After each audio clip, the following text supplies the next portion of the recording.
Thank you for watching. My name is Arit. Welcome to my channel. Don't forget to like, comment and share this video.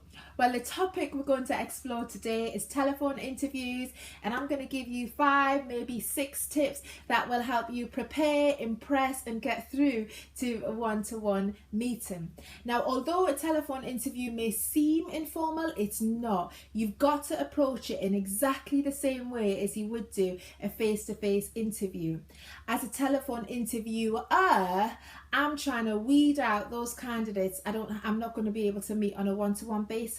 So from that interview, I'm going to make an assessment on how prepared you were, how confidently you asked the questions, whether you have a confident telephone manner, and also if you're genuinely interested in the role. And I might have telephone interviews with people who didn't come across that well on paper, so that's a great chance for you, if you're not great at applications, to really sell yourself at this first stage of the interview process. So tip number 1 is know the job you've applied for. Sounds totally obvious, I know. Why is she saying that? Well, because I have lost count of the amount of candidates I have called in regards to their application who turn around and say, I can't remember what role that is.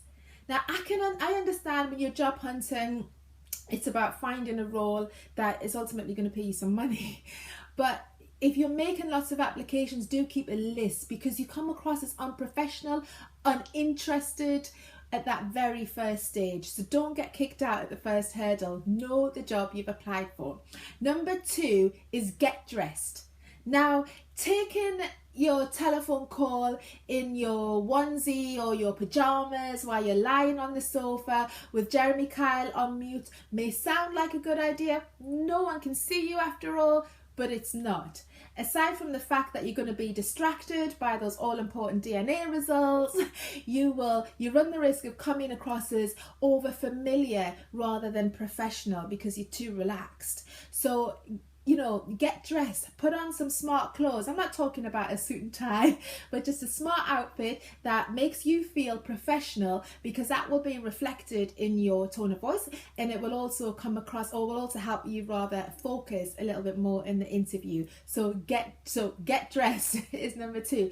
Number 3 is be prepared. One of the great things about doing a telephone interview is that it gives you the chance to lay out your stuff without being seen. So you can have the job description, you can have your CV, you can have any interview notes, the interview questions, you can have the website of it up on your laptop, and you can have maybe their Twitter feed, whatever, but you can really get prepared. I would also say, switch off the TV and the radio, and if you're sharing a house, then make sure you let your family members, your children, your flatmates know that you cannot be distracted during this call, because the last thing you want is to be in full flow of an answer about how prepared you are, and then someone comes in, Mum, where's me trainers?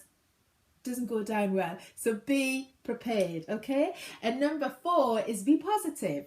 Now, your interview literally starts the minute you answer the phone. So smile. Sounds odd, but when you smile, it has an impact on your voice. It makes you sound happy. So you want your hello to sound enthusiastic, friendly and welcoming. Now, if you're not great on the phone, then try and practice ahead of time with someone, because you want to avoid coming across as bored and uninterested in the job. So number 4 is be positive. Number 5 is charge up your phone. You got to make sure it's full of juice and that the ringer is switched on, because the last thing you want is to be given an answer, is to be answering a question really confidently and then the line goes dead, or that you can't find the phone, you don't hear the phone ringing in the first place. So if indeed, actually let me drop this in, it's still tip number 5. But if indeed you do miss a call, it's really important you've got a professional voice message when you're job hunting.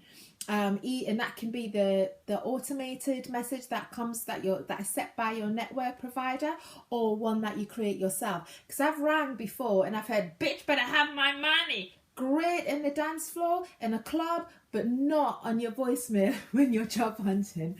So number 5 is charge up your phone.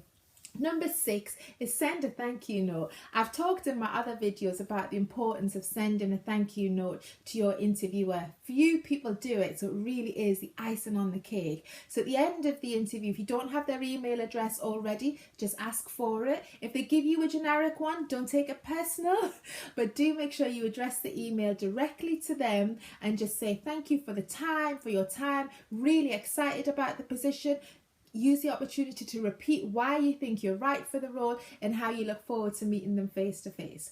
So I'll take it from the top. Number one, know the role that you've applied for. Number 2, get dressed. Number 3, be prepared. Number 4, be positive. Number 5, charge up your phone. And number 6 is send a thank you note. Well, I hope you found that useful. Oh, and I will say, although telephone interviews might be pre-booked, sometimes, if they're like me, they call on the spot.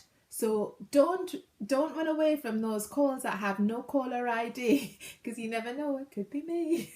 Anyway, I hope you found this useful. Give this video the thumbs up and click on the link below for details of vacancies at DiVA, and I look forward to seeing you again soon. Take care. Have a great day. Bye-bye.